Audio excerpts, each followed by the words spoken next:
नमस्कार, आप देख रहे हैं न्यूज इंडिया। आपके साथ मैं हूं अभिषेक। बड़ी खबर आपको बता दें, हिमाचल प्रदेश से इस वक्त की बड़ी खबर। बागी विधायकों पर स्पीकर की बड़ी कार्रवाई। 6 बागी विधायकों को उनकी सदस्यता रद्द कर दी गई है। हिमाचल प्रदेश के विधानसभा स्पीकर कुलदीप सिंह पठानिया ने बागी विधायकों पर बड़ी कार्रवाई की। स्पीकर ने 6 बागी विधायकों को अयोग्य करार दिया है। विधायकों की सदस्यता रद्द होने के बाद से उन सीटों पर फिर से अब चुनाव होंगे। तो यह बड़ी जानकारी। हिमाचल प्रदेश में एक बड़ा एक्शन लिया है विधानसभा स्पीकर ने। 6 बागी विधायक जो कांग्रेस के हैं, उनकी सदस्यता को रद्द कर दिया गया।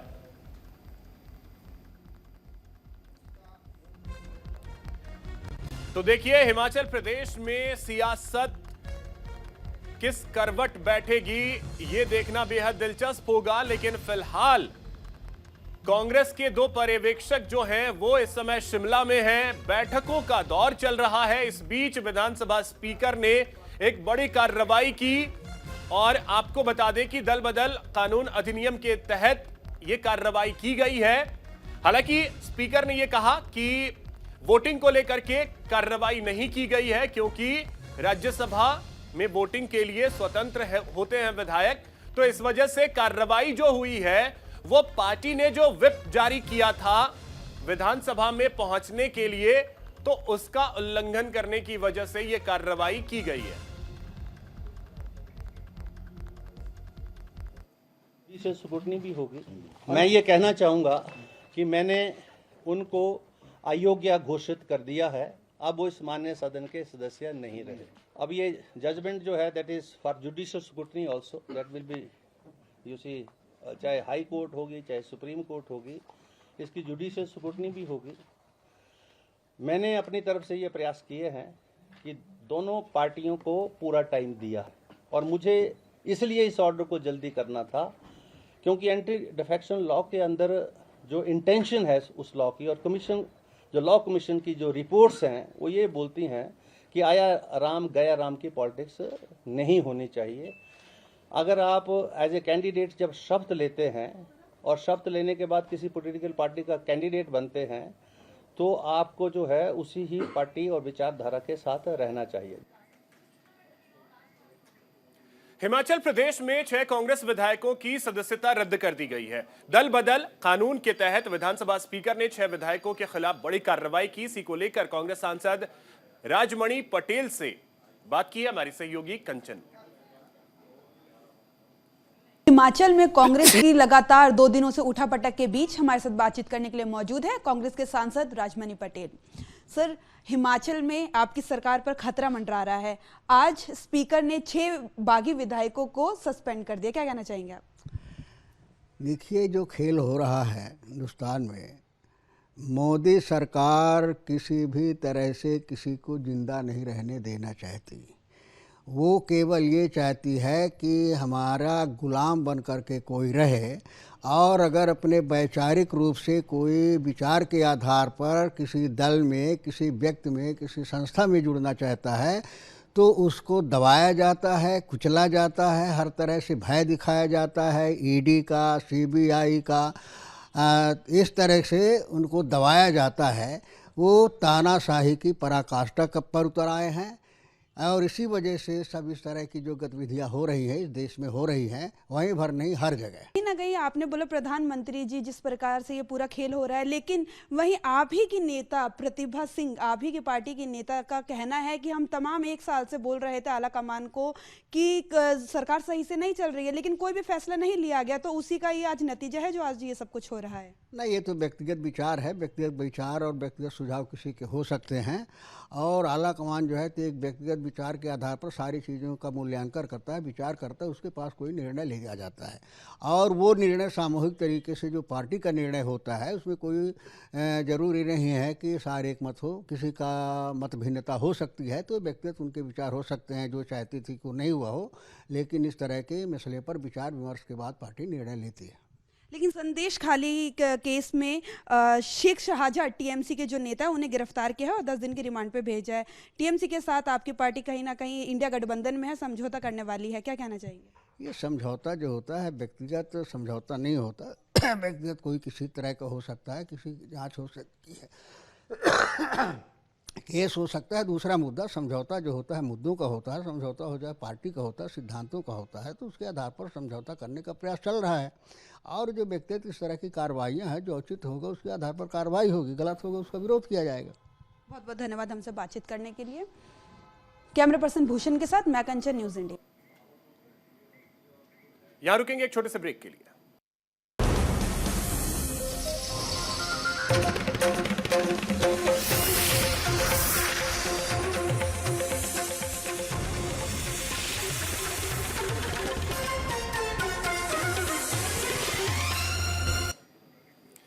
ब्रेक के बाद एक बार फिर से आप सभी का स्वागत है। एक बड़ी खबर इस वक्त की आपको बता दें, श्री कृष्ण जन्मभूमि मामले में इलाहाबाद हाईकोर्ट में सुनवाई हुई है। ये बड़ी जानकारी इस वक्त की। मथुरा श्री कृष्ण जन्मभूमि शाही ईदगाह मामले में आज सुनवाई हुई। सिविल वाद की पोषणीयता मामले पर आज सुनवाई हुई है, जहां आपको बता दें शाही ईदगाह मस्जिद कमेटी के वकीलों ने अपना पक्ष रखा है। वहीं 13 मार्च को मामले में अगली सुनवाई होगी। तो ये बड़ी जानकारी आपको दे रहे हैं। श्री कृष्ण जन्मभूमि मामले में इलाहाबाद हाईकोर्ट में आज सुनवाई हुई है।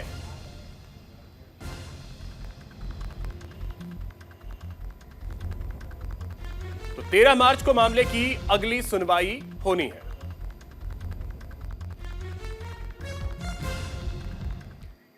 इसी बीच एक और बड़ी खबर, यूएन में पाकिस्तान को भारत की दो टूक। कश्मीर मामले पर पाकिस्तान को कड़ी चेतावनी दी गई है। जम्मू कश्मीर भारत का अभिन्न अंग है, यह साफ कहा गया है एक बार फिर से। तो आपको बता दें कि कश्मीर के मसले को पाकिस्तान लगातार यूएन में उठाने की कोशिश करता रहता है और ऐसे में बार बार उसे मुंह की खानी पड़ती है। और दो टूक एक बार फिर से भारत ने यह कह दिया है कि जम्मू कश्मीर हमारा अभिन्न अंग है।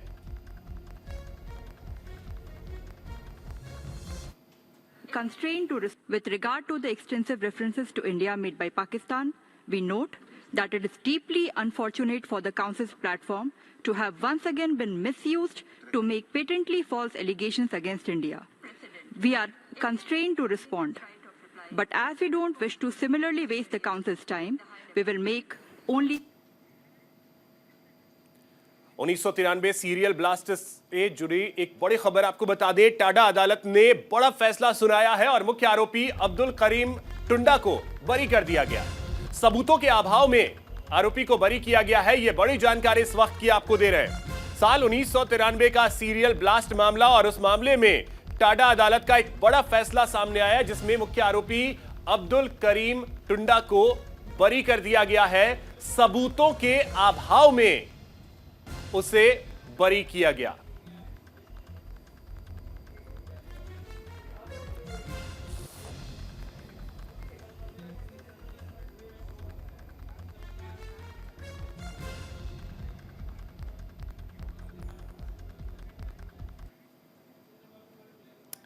चलिए तस्वीरें आपको दिखाते हैं। मुख्यमंत्री योगी आदित्यनाथ की तस्वीरें आपको आगे दिखाएंगे, लेकिन इस बीच एक बड़ी जानकारी आपको दे दें। संदेश खाली से जुड़ी इस वक्त की बड़ी खबर है। संदेश खाली मामले पर ममता सरकार ने एक बड़ा फैसला लिया है।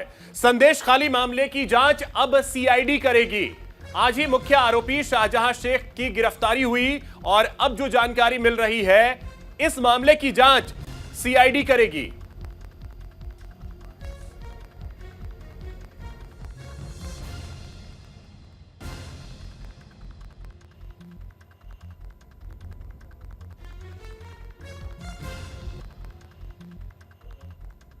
बता दें कि टीएमसी नेता की गिरफ्तारी आज हुई, उसे कोर्ट में पेश किया गया, जहां से 10 दिनों की पुलिस कस्टडी में शाहजहां शेख को भेजा गया है। तो संदेश खाली मामले में बड़ी जानकारी इस वक्त की, जहां ममता सरकार ने एक बड़ा फैसला लिया है कि अब इस मामले की जांच सीआईडी करेगी।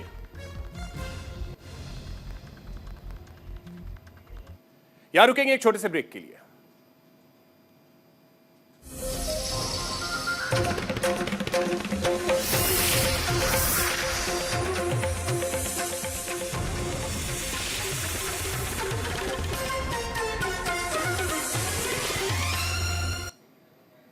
ब्रेक के बाद आपका स्वागत है। एक बड़ी खबर, पश्चिम बंगाल के सिलीगुड़ी में बीजेपी ने प्रदर्शन किया है। माटीगाड़ा पुलिस स्टेशन के बाहर विरोध प्रदर्शन देखने को मिला है। शाहजहां शेख को लेकर ममता सरकार का विरोध देखा गया है। तो आपको बता दें कि बीजेपी ने प्रदर्शन किया है माटीगाड़ा पुलिस स्टेशन के बाहर। यह विरोध प्रदर्शन बीजेपी का देखने को मिला। संदेश खाली मामले को लेकर बीजेपी लगातार ममता सरकार को घेर रही है और आज शाहजहां शेख की गिरफ्तारी भी हुई है। ये तस्वीरें हम आपको दिखा रहे हैं पुलिस स्टेशन के बाहर, ये बीजेपी कार्यकर्ताओं का प्रदर्शन।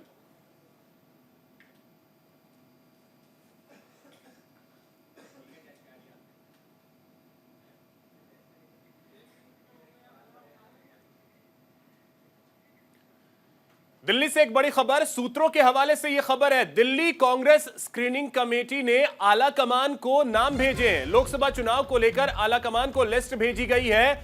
हर सीट पर 3-3 उम्मीदवारों के नामों का पैनल बनाया गया है। नॉर्थ ईस्ट सीट पर अरविंदर सिंह लवली का नाम भेजा गया है। नॉर्थ ईस्ट सीट पर संदीप दीक्षित, मतीन अहमद का नाम भेजा गया है। इसके अलावा चांदनी चौक सीट पर जेपी अग्रवाल का नाम भेजा गया है, जबकि हरिशंकर गुप्ता, अलका लांबा का भी नाम इसमें शामिल है। तो स्क्रीनिंग कमेटी ने 3-3 नामों का पैनल तैयार किया है।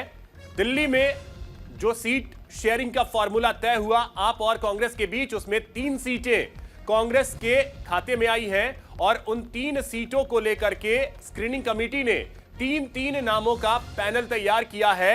वो नाम आला कमान को भेजे गए हैं। सूत्रों के हवाले से यह बड़ी जानकारी।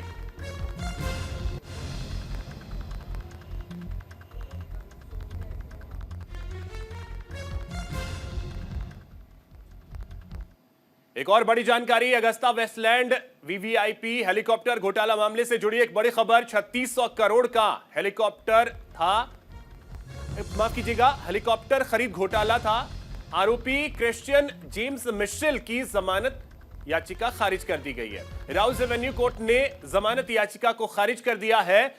दिसंबर 2018 में यूएई से प्रत्यर्पित किया गया था। तो अगस्ता वेस्टलैंड घोटाला मामले को लेकर यह बड़ी जानकारी।